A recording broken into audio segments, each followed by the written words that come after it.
Je pense que le rappel du 23e chapitre du Lévitique qui relate l'établissement des fêtes de l'Éternel pourrait nous aider à comprendre cette unité dans le peuple de Dieu.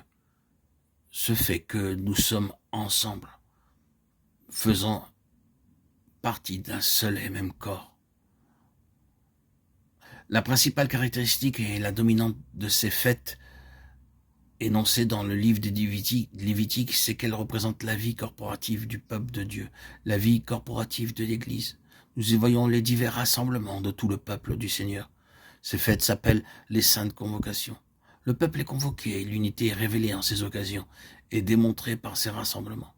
L'élément premier qui s'exprime dans ces périodes, c'est la vie corporative du peuple de Dieu. Nous voyons que lors de ces rassemblements, les gens cessent de vivre de manière privée.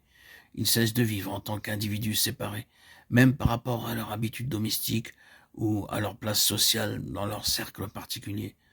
Tout ce qui est personnel est mis de côté dans ces périodes et le peuple se retrouve dans l'unité. Ce qui constitue leur unité, ce sont ces fêtes.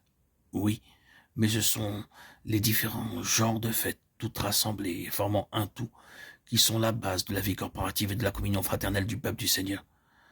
Je ne vais pas traiter ces fêtes en détail, mais simplement les mentionner ainsi que leurs principales caractéristiques.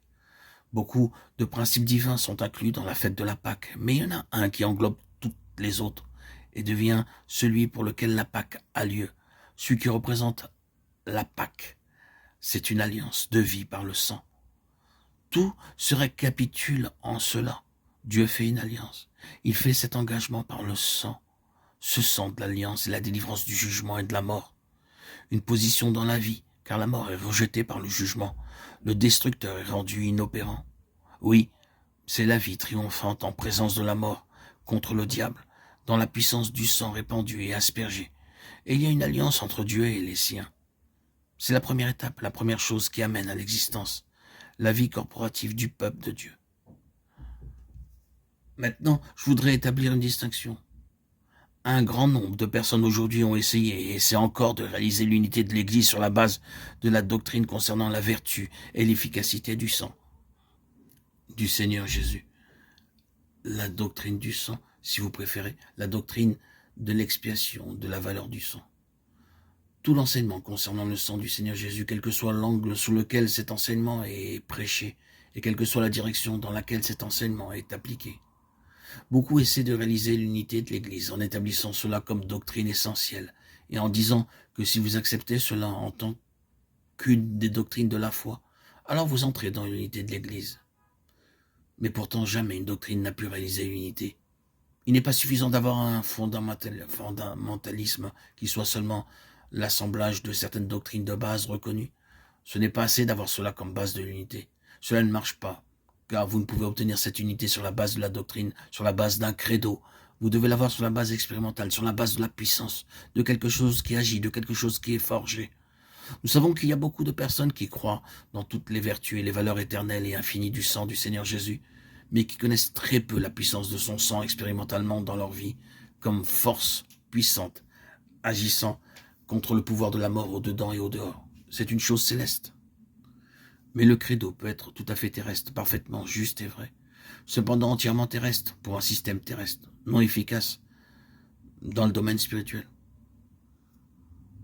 C'est la puissance spirituelle du sang enregistrée dans le domaine spirituel qui représente la véritable valeur du sang. Et c'est quand vous entrez en cela que vous entrez dans la véritable unité de l'Église, l'unité spirituelle et non confessionnelle. C'est expérimental et non doctrinal. Il s'agit de la vie, une vie active, énergique, puissante, et non pas de notre fidélité à la sainte doctrine. C'est très important de noter cette distinction. Le maintien de l'unité du corps de Christ bien-aimé exige quelque chose d'infiniment plus qu'un bon credo et une doctrine juste. Il a besoin d'une puissance infinie, d'une force supérieure à n'importe quelle haute force dans cet univers. Et le sang est cela. C'est sur la base de ce sang que l'Église a été amenée à l'existence. Christ vit maintenant en vertu de son propre sang. Et lui, vivant en vertu de cela, a introduit dans tous ses membres dans la communion céleste avec lui par la vertu même de son sang.